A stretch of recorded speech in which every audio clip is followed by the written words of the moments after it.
વડોદરાના વાઘોડિયા રોડ પૂનમ કોમ્પ્લેક્સ પાસે LBS group દ્વારા છેલ્લા ઘણા વર્ષોથી શ્રીજીની પ્રતિમાની સ્થાપના કરાય છે, જેમાં શહેરમાં ચાલતી પ્રવૃત્તિઓ અંગે ડેકોરેશન કરાય છે। વડોદરા શહેરમાં શ્રી ભગવાન ગણપતિજીની આ વર્ષે ખૂબ જ મોટા પ્રમાણમાં પ્રતિમાઓ શ્રદ્ધાભેર ભાવિક ભક્તોએ મૂકી છે, જેમાં અનેક મંડળોમાં અલગ અલગ પ્રકારના ડેકોરેશન કરવામાં આવ્યા છે।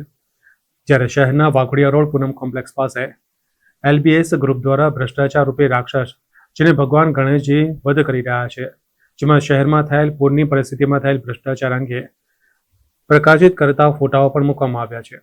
જ્યારે મંડળના આયોજક મેહુલ કહાર તેમજ તેના મિત્ર મંડળોની વર્ષોથી આવી જ મહેનત રહી છે।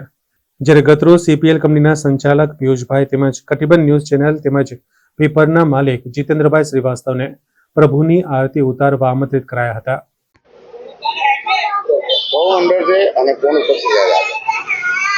વડોદરા શહેરમાં આવેલ પૂર્વ વિસ્તાર અને એલબીએસ ગ્રુપનું નામ છે અને આજે કટિબંધ ન્યૂઝના તંત્રી શ્રી જીતુભાઈ શ્રીવાસ્તવ અને સીસીપીએલના ઓનર પિયુષભાઈ પટેલ અહીંયા ઉપસ્થિત રહ્યા। આજ રોજ અહીંયા જે ગણપતિની સ્થાપના કરવામાં આવી છે, ભ્રષ્ટાચારી રાક્ષસને મારતા શ્રીજીની સ્થાપના કરવામાં આવી છે। આપણે 6-8 મહિનામાં જે કાંડ જોયા, હરની બોટકાંડ, જેમાં 15 જણાના મૃત્યુ થયા, એ પણ એક ભ્રષ્ટાચાર રૂપી રાક્ષસનો વધ એના માટે જ મૂકવામાં આવી છે થીમ।